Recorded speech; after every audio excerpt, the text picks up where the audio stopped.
topics and opinions expressed in the following show are solely those of the host and their guests and not those of W4CY Radio, its employees, or affiliates. We make no recommendations or endorsements for radio show programs, services, or products mentioned on air or on our web. No liability, explicit or implied, shall be extended to W4CY Radio or its employees or affiliates. Any questions or comments should be directed to those show hosts. Thank you for choosing W4CY Radio.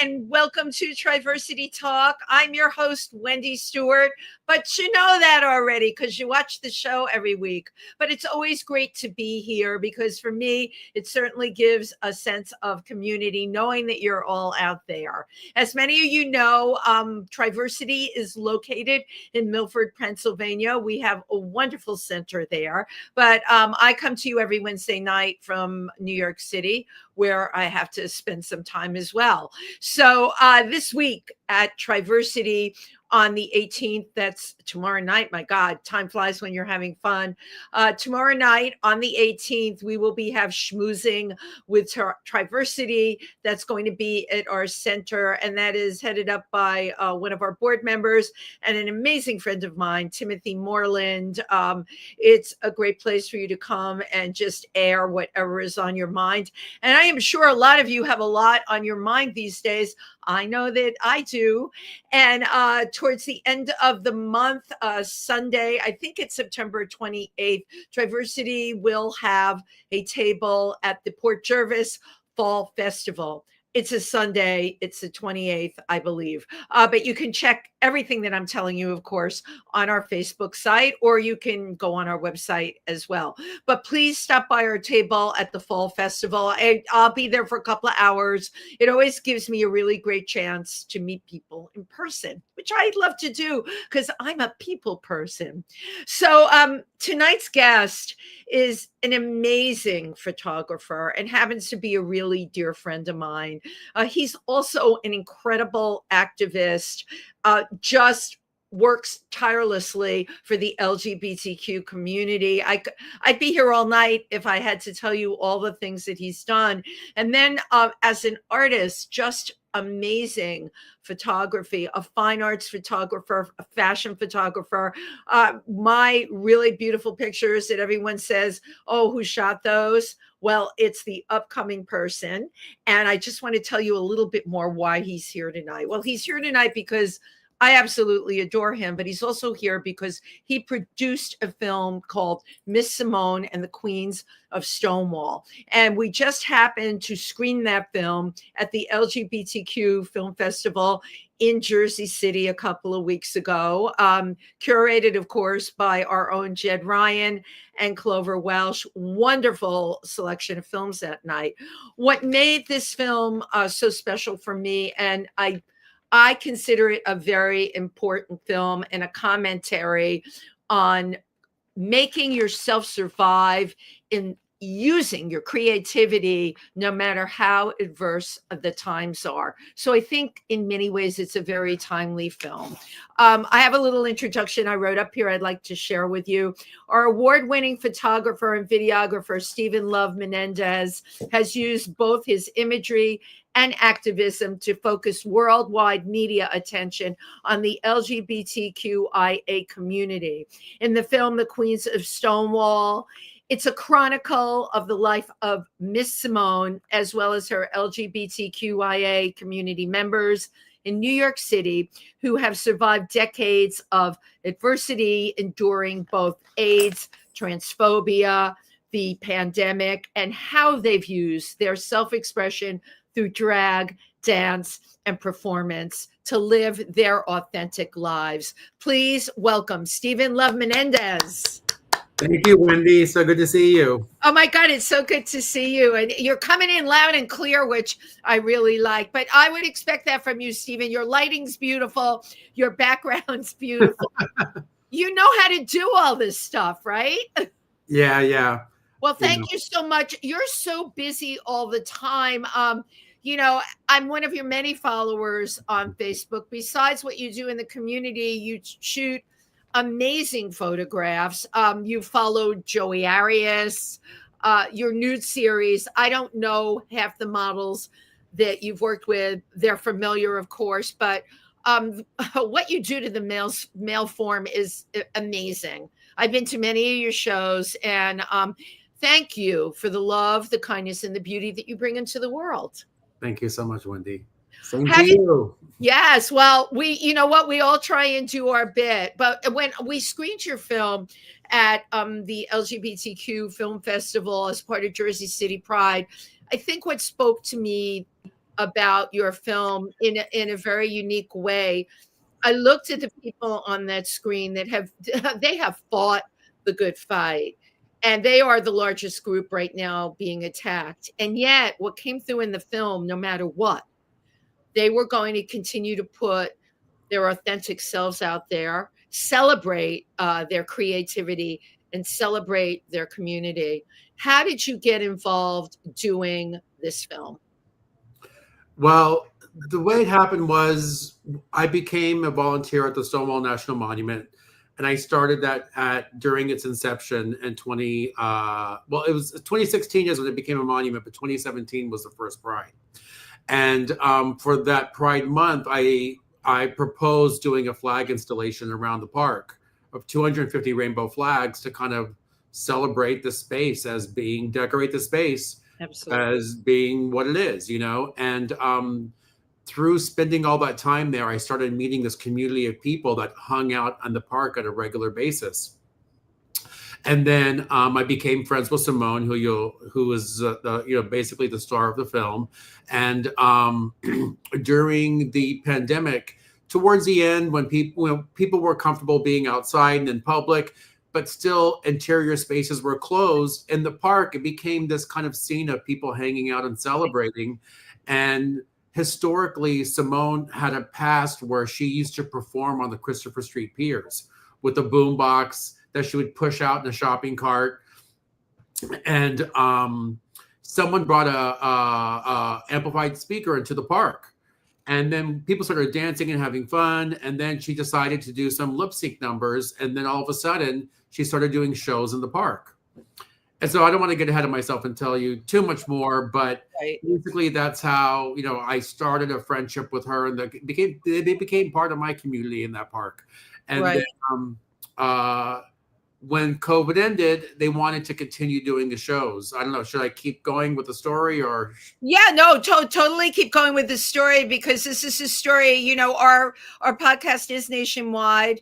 Everyone knows about Stonewall, but this is the kind of thing, and I'm going to give a little backstory. Mm-hmm. The park that Steven's referring to is a little triangle park. It's in the shape of a triangle. And since 2017, when we get near Pride, Steven puts literally 250 rainbow flags there. It's really quite impressive. And I remember during the pandemic, because we're referencing that time, people gathering in the park. There was such a need for community to be with other people. But I think the brilliance that you're describing is the fact that Miss Simone, she had performed on the pier, but who she is and what she's about, she had to bring it to that triangle park and created a whole other thing. I mean, to me, what we're talking about, honestly, is a piece of history. It's happening very now. It's contemporary. Your film is contemporary. But I am telling you, the same way we looked back on the creator of the rainbow flag, Gilbert Baker, right? Who did the rainbow flag. The same way we reference that time, we will look back on this time, and your film will absolutely be a piece of history. It's really important. So I'd like to find out, were people very free to talk to you? Like, what was it like working with the, I want to use the word cast of this film? Oh, it was pretty easy because I mean, they all were my friends. Yeah. You know, we all became friends. We were we were part of the same community together, you know, and so I was helping them to make the shows happen because the first person with the speaker kind of disappeared. Then another person with the speaker came. Then I supplied a speaker. We kind of just all joined in together. Right. So Simone and the other queens could do these drag performances in the park. And everyone loved the shows. But then when the pandemic ended, they tried to keep continuing doing the shows, but then a lot of people came back to town that had left town during the pandemic, and then they started complaining about the amplified music. Right. And so technically National Parks has a bylaw that there is no amplified music without a permit. So this main person that was complaining found that out. And so was basically calling them nonstop, saying they're breaking the rules or playing amplified music. And so they forced the shows to stop. But, you know, luckily I had my relationship with the park and National Monument. So I petitioned to get permits for them to do the shows. So they gave us permits to do the shows during Pride Month. So, Steven, that's so amazing. What you're telling us is so incredible because, again, a little backstory on that neighborhood. Stonewall National Monument, of course, will always be there. Well, we hope, but the area itself has really gentrified a lot. And you brought out a good point. A lot of those people, right? They went to their second homes in the Hamptons or wherever. But then they came back, and for whatever reason, they were going to rain on the parade of the people in that park who were not hurting anyone. It was definitely creative expression, and not for nothing. But you know, I'm surprised I'm talking to you from such a quiet room right now because where I live, the ambulances and the fire truck sirens are nonstop. You know, I'm sure that same person is not calling up and complaining about that. But, you know, members of this community having their show down there seemed to bother them.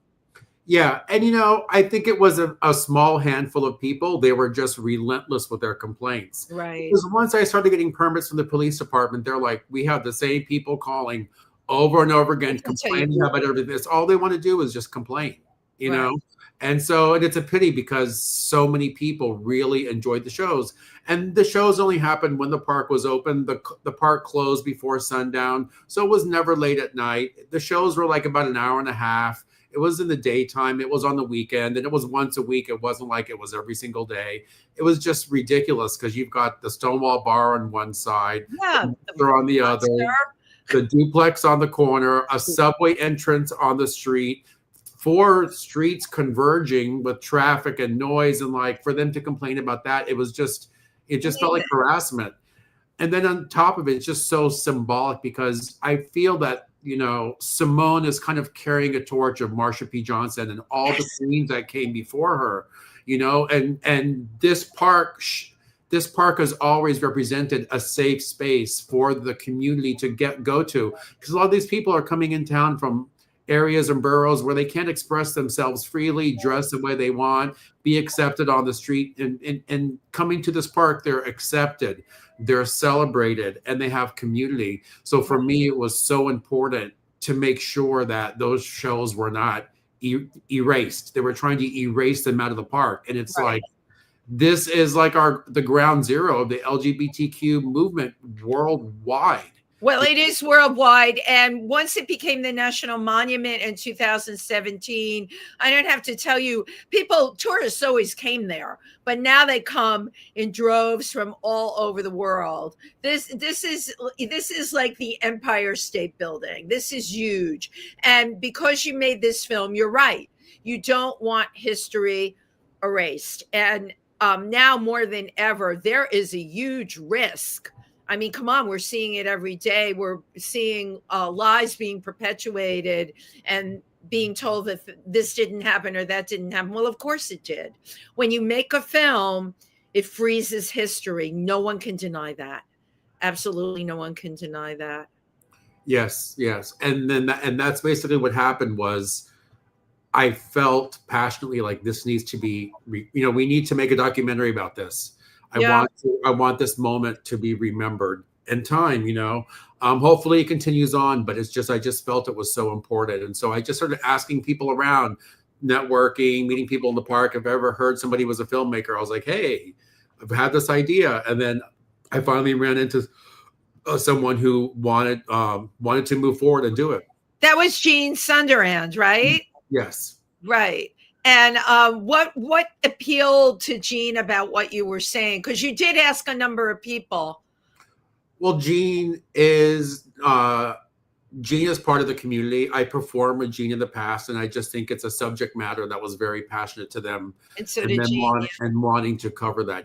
I think that it's important to Gene to show these intimate stories, that we may not hear unless someone decides to do this, Right. The storytelling aspect, it's funny because my afternoon show, If These Walls Could Talk, I had a big storyteller on there. I'm finding more and more, and I think it's got to do with the time that we're in.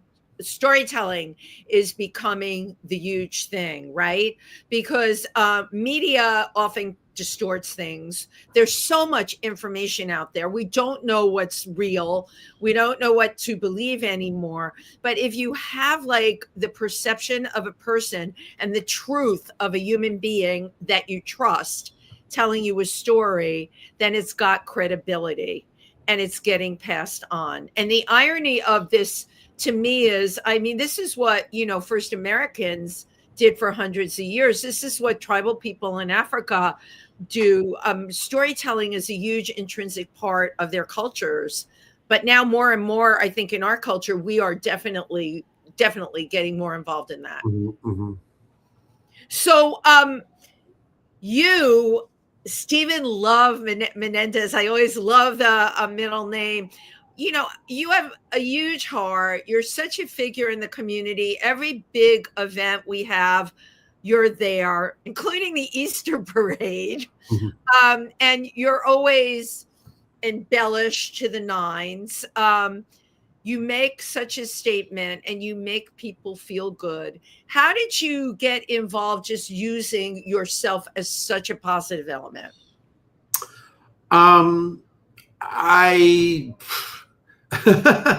Well, I just always was attracted to the arts and to self-expression. And in the late 80s, early 1990s, I was a go-go dancer.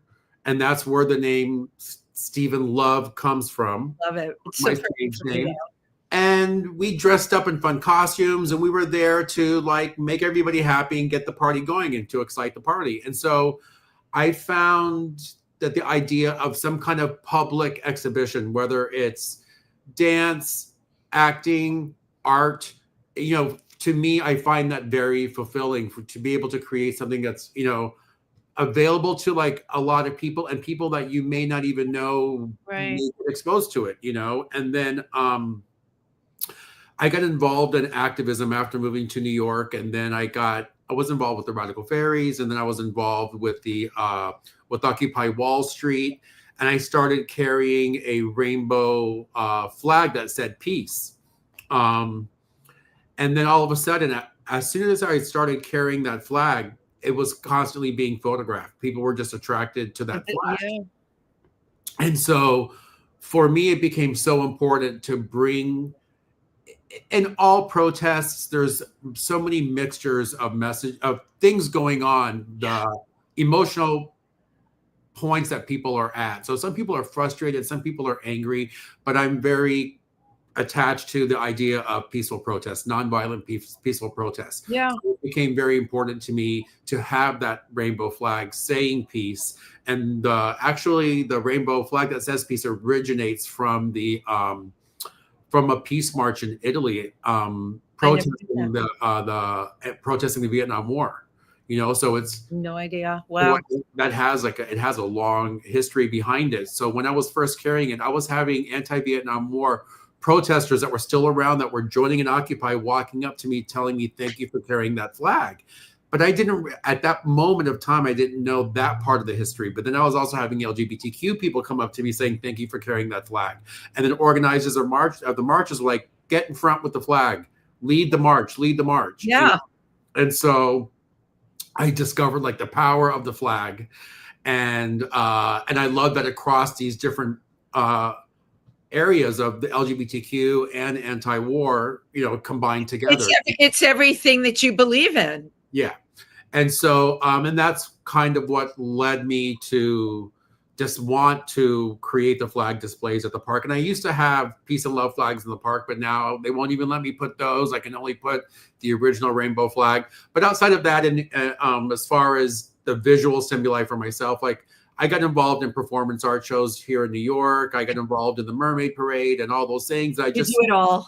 just get great joy of creating a vision of like happiness and joy and love, Right. And just putting it out there. How did this Italy flag find its way into your hands? Which flag?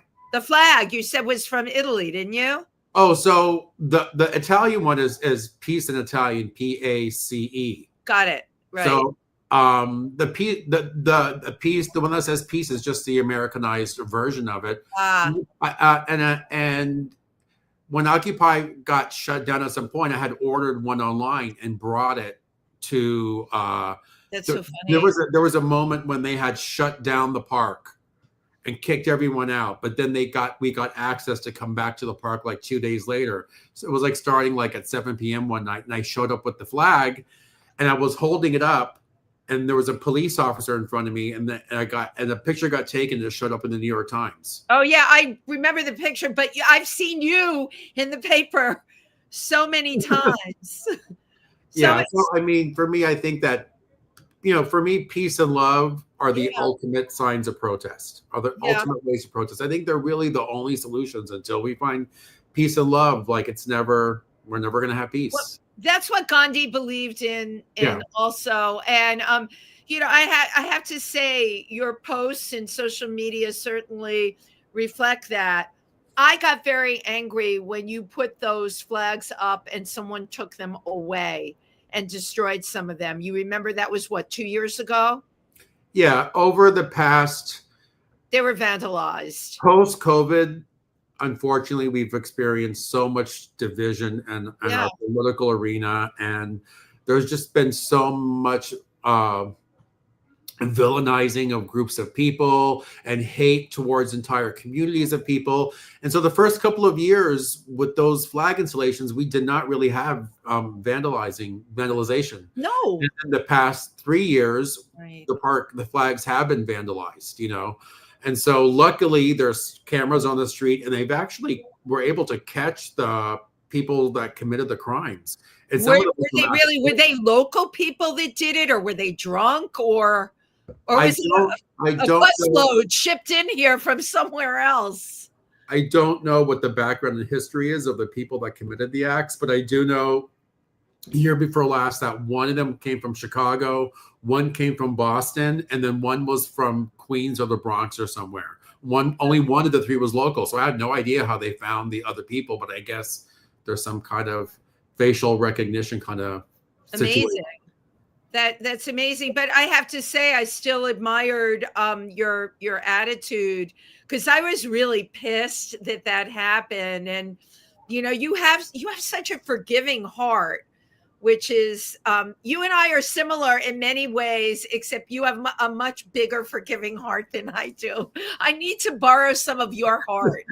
It's I know that's where I want to be. So it takes work. That's a process. I'm not just in the state of forgiveness immediately. I definitely go through the anger first, and the frustration, but I realize that it's not serving me to hold on to that.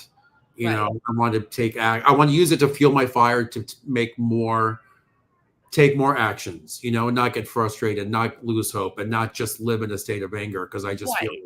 Well, anger, as you know, is the distraction, right? I get caught up. The anger is definitely the distraction. Obviously, someone like you can move past it and move through it. But have you always been like this? I've always come from a calm space. Yeah. I've always been a hopeful person. I mean, and thank goodness, for some reason, I'm lucky. I feel like I was kind of I'm born an optimist. I've just always just wanted to like create, do good things, Yeah. So the more I've educated myself, I've studied mysticism, spirituality, psychology, for over 30 years. And just through all that whole process, I just realized like, the one thing I wish I never become is a jaded human being, Yeah. you kind of lose hope, and I never want to lose hope. I could never imagine you doing that. As a matter of fact, when I hit a low, I go to your page. I go to your Facebook page and I read what you write. Some of your posts are long. I read them over till the message sinks in, right? Mm-hmm. So I'm probably not the only person that does that. Thank you for uplifting a lot of us on social media as well.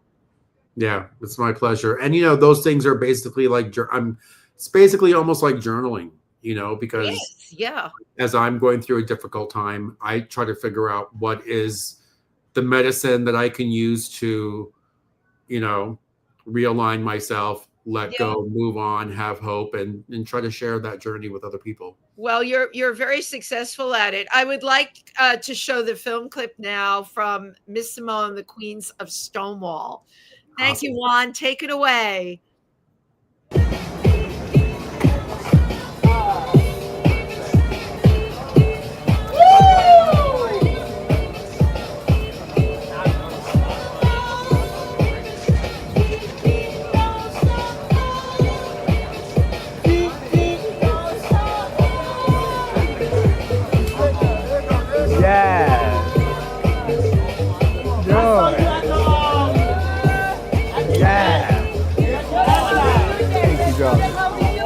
Vodka, right? Yeah. All this. I can't even. Oh, man. Happy Pride. Are we ready for more show? Yeah. Okay. I am Miss Simone of the West Village. Give me a round of applause. Hello. A lot of years under this belt, honey. Hey, baby. Woo!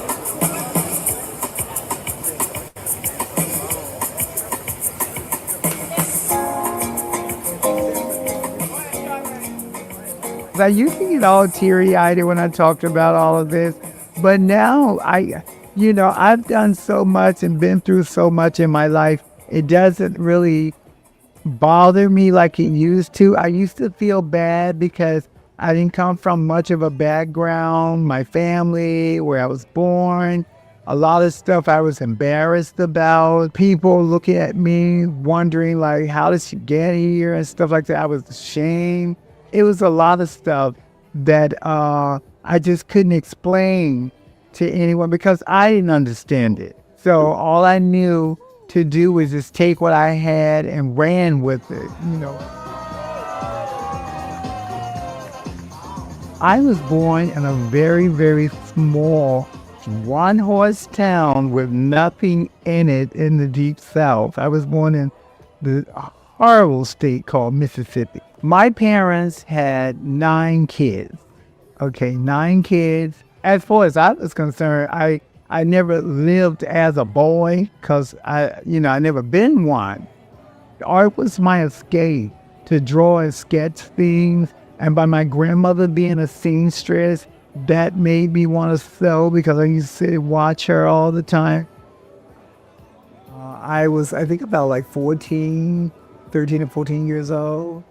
And my brother was very abusive towards me and all his girlfriends and stuff. And I used to run away from home. My friends was my outlet. They were my family. I was with them more than I was with my own natural family. So my friends moved me to Detroit.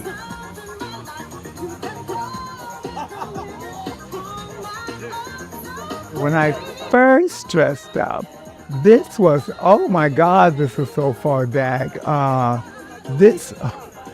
Lord, I mean, how long ago was that? I mean, I can remember the disco scene was big and all of that back then. And so I think that I had on a wig and some red lipstick. So I felt that people were nicer to me when I was dressed than when I wasn't, you know? And so as I was dressing, I was actually happier, even though you look a mess in drag. No one cared. Ah, beautiful. Beautiful. She's really something. Yeah, I mean, she's an incredible performer. I mean, on top of all of the meaning of why I feel that it's so crucial, important for that space to be there for them to do the shows. On top of it all, Simone is an incredible performer. Yeah. She's a great MC. She's funny, and she's she's an incredible lip syncer. She always has great costumes. I mean, like, it's she really captures everyone's attention when she performs. It's incredible. So now that she's limited to just doing Pride days there, what does she do the rest of the time? Can people find her in other places performing? Well, the other thing is that, so I mean, sadly, we were only able to get the permits during Pride Month by the National Monument, but we still do the shows on the streets outside of the park. So, like, basically right in front of the park on 7th Avenue, we'll do, and right 7th Avenue and Christopher, we'll just do the shows on the street. And Perfect. so, and the NYPD doesn't bother the shows because it's not, the music is not really that loud. It's no louder than any other things going on in the neighborhood. You walk 100 feet away, you don't hear it. You know what I mean? They're not really concerned. And so, so we still, whenever there's nice weather, we'll do a pop-up show. So we just did one last week and we did one a couple weeks ago. So Beautiful. As long as the weather's good, we do pop-up shows. And are those pop-up shows usually on the weekend? I want people that are coming to New York to know about this. Are they usually on the weekend? They're usually on Sundays. It's usually on Sunday and just depending as the summertime, it's like 5 to 6:30. And then, as we get into fall, it'll be like 4 o'clock to like 5:30 because the sun goes down sooner. Yeah. It's street art, but the importance of it now, I'm so happy we live in New York is all I can say, right? Yeah. We really get to do this incredible kind of art here. So, Steven, I've been to a number of your shows. I've even had the pleasure of Steven has photographed me for my modeling things, but I love the way you photograph men. How did you, and that seems to be, I mean, you photograph women too, but your sweet spot seems to be these incredible nudes of men where they all look like gods in your photography. How did you get involved doing that? I mean, it's just one of my interests in photography, I was just shooting a personal project and I wasn't thinking about it from a fine art perspective because I really didn't go to college with an arts background, I did go to ICP for a minute, so I did get some professional photography education, but I worked in fashion on sets. So I knew how to put photo shoots together. And I had done a project and a friend of mine, Cynthia Powell, had seen one of the images that I just saw her yesterday. And she asked if I wanted it to be part of a fundraiser for the Leslie Lohman Museum. Of course, right? Because I was like, oh, I should just. This is an interesting thing because this is post the economic crash, and like I had more time on my hands, and I just was like, oh, let me just start shooting more personal art projects, and I did, and so. Next year will be my 10-year anniversary of working on this specific focus of body of work. That's so incredible. And Cynthia, of course, was connected to galleries. I just saw Cynthia yesterday. That's so funny. It is a very small world. I love that that's the way it happened for you. For people that don't know, Leslie Lohman Gallery is an amazing gallery that features work by LGBTQIA artists, all kinds of artwork in there. They have speakers.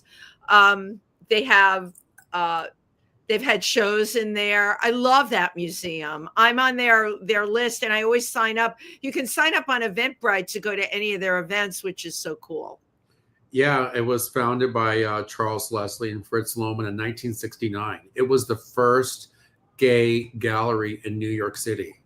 I didn't know the year it was founded. Like, Yeah. I just discovered it, I want to say 10 years ago. Yeah, and so they were in a basement. They couldn't be street level. So it's a very interesting part of history. What they were doing was, you know, they were really super pioneers. So it was the gallery for many years, and then they opened down the block the museum. So it's the first accredited museum in LGBTQ. Amazing. Isn't that great that it happened like that? And they are huge. You know, I encourage people to get on their, I'm on their mailing list, get on their mailing list. You know, there's a lot of wonderful stuff, and great for you that you've shown over there. Now you have shown in other galleries as well. Yes. So I've shown in Provincetown. I've shown in Miami. I've shown in Fire Island and Cherry Grove. So where do you see yourself going with your art in the next couple of years? Like, I always think the times often shape our perspective. So how are the current times shaping the way you see things? Well, right now, like I said, I'm going on my 10-year anniversary. So I'm thinking now of putting a book together of the body of work. That would be great. Coffee table type of book. Yeah, and then having an exhibition kind of showing some work still have never shown yet. I've been kind of holding off on showing it. And I'm not really sure where it's going to go, where things are going to go next. I'm just keeping myself involved in different things and just kind of organically seeing where it's going. Right. But, the goal is peace and love, no matter what it is I'm doing, you know. I have to say, and I'm going to ask you if you can share with us. I know a lot of this is in you, but if you were going to tell people how they can reach a higher level, right, of peace and love and happiness, what would you tell them to do? I mean, that's a huge question. I know. I just want a few little suggestions from you, because right now a lot of people in our community, and I don't have to tell you this, are really struggling. I have these conversations with a lot of people.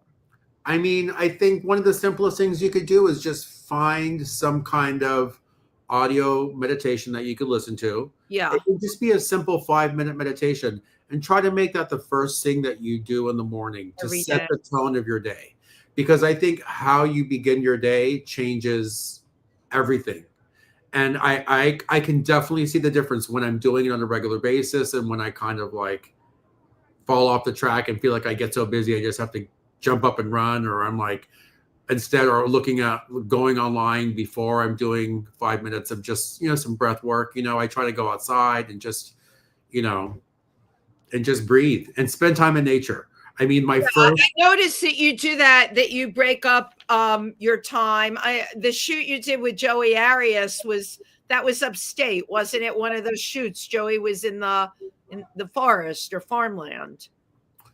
I'm not sure which shoot you're talking about. There have been a couple of them. Yeah, I shot him in Provincetown many years ago. Maybe, yeah, the Provincetown one. There was one that was extremely movie star, but it was outside. It definitely was not New York. But my first exhibition was called Return to Nature. Wow. And it was the male physique, but and nature landscapes. And I just feel that I kind of feel like it's the best medicine to like open a dialogue with yourself, open a dialogue with the universe, seeing the beauty and the perfection of the universe, and being able to just get out of whatever's going on in your head.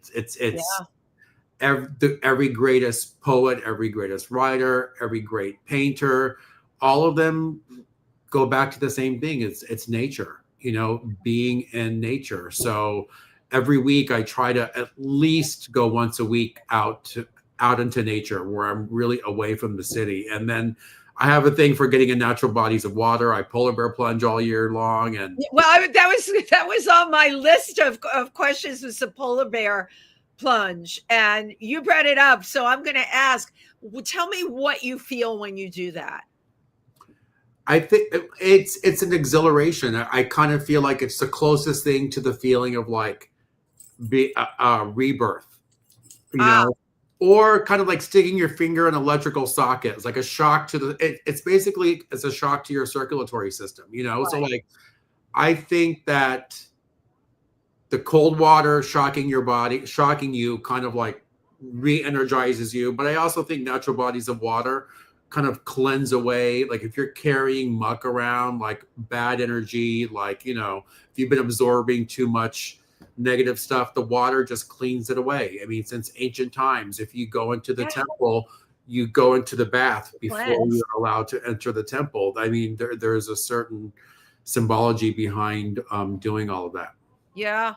And you've always been attracted to water, right? Yeah. Yes. That's your happy place. Maybe that's what I'm lacking in my life. But the other thing is something, and this is something that you do, is that, you know, is to be of service. You know, if we are only focused on our personal success and what we're doing and how am I going to get this and do that, I just kind of feel like it's too shallow. We're cheated. We're cheated if we do that. I think true fulfillment falls into bringing other people happiness. True fulfillment comes from helping to relieve the suffering of others. You know, true fulfillment is just like making somebody happy. I just think the simplest act of just smiling at strangers is miraculous. You know, telling people good morning, good afternoon, good evening. Just these simplest things seem to have gotten lost in Western culture, especially in big cities. You know, people are just in their heads on their phones, you know, like I know, but that, you know, that is right, our culture. And it amazes me that you are able to divorce yourself from that. I try and make myself mindful of that, but it's difficult because the debris, right? We get this debris in our heads. And you just said something that was very important. You're satisfied smiling at someone, being able to make somebody happy. How does one get rid of their own agenda or intention, such as, I've got to do this, I've got to do that, oh, I have to complete this work, oh, I'm working on that. You know, sometimes me personally, I feel like I'm running in a million directions, and lately I've been trying to reel that in because the running in the million directions isn't working, clearly. Yeah, well, we just have to stop. You know, we have to stop. And I mean, the simplest thing, I mean, I know this may sound silly to some people, but just if you just stop and breathe for a few minutes. I've been told that by shaman in Africa. And that's one of the oldest things, the breath. And what it does is it's such a huge life force, right? The ability to breathe. But sometimes, you know, New York is a very frenetic place. And I react to the freneticness. Sometimes the subway, it gets to me. I'm on it a lot. Mm-hmm. Public transportation gets to me. And I will try and remind myself sitting on the subway to go into my own headspace and remember to breathe. And it does help. Mm-hmm. Yeah, it's just a combination of whatever tools you can put in your toolkit. Like for me, it's some breathing and meditation in the morning, going to nature. Right. And even if I'm in the city, still paying attention to the little bits of nature that we do have here. You know, I plant flowers sunflowers on some sidewalk plots in front of my apartment building. You know, and then being of service to others. You know, like by helping Simone and the Queens with the shows, it's just stepping outside of my own box and being present for some other human beings. Right. So help them find create something that brings happiness, and then helping them makes them happy. Them doing that makes people on the street happy. It's just like a domino effect, you know? But it's interesting because I don't want to leave out the amount of time you spend helping others trying to make other people happy manifests itself in your own work, in your own creativity. That is just, you just do what you do. It is, to the outside eye, my eye, it is really effortless what you are able to create. And I think a lot of that comes from who you are within, and the things that you do, which is, it's a gift to be able to do that. We can't ever take that for granted. It really is in so many ways what you are inside, and look at it as a gift, and it's a gift you can give to other people as well, right? Yes. Yes. We have Yes. a really tacky word for that now, which that word influencer. Goddamn, I hate that. But it comes from, I was picked on as a kid. I was bullied. My brother bullied me. I had a very difficult time with my father, kids at school, and so I had to find a way to find happiness. Yeah. So it's like sink or swim, and so like, okay, I when I was at school, I volunteered my time to paint murals of flowers on the walls of the school, Right.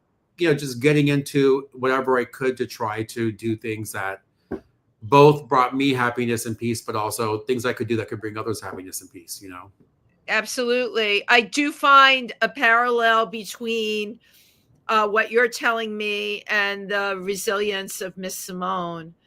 It's definitely a parallel thing. I mean, you were bullied, but you took a negative situation, and we all heard Miss Simone's background. That's why I wanted to play that part of the film, 9 kids in Mississippi. I can't even imagine. And look at her. She is a rock star here. You're right. That's an incredible talent. And that's a talent you want to look at and make films about and definitely support. So thank you for what you do. Thank you for all the Miss Simones whose story you're going to help tell from this. And just on a side note, I'm not sure if you know, Miss Simone's on the current cover of the Advocate magazine. And my friend Mark Isom is the publisher of the Advocate. I love him to death, and he is an incredible sponsor for the Imperial Court of New York. So, yeah, I totally love what you just told me. I love sharing that. We have a really great world that we can create around us. For me, that's what it's about, because that will get you through at the end of the day. So we are down to the wire. What do you have coming up? Do you have any shows coming up you want to talk about, or any happenings you want to share?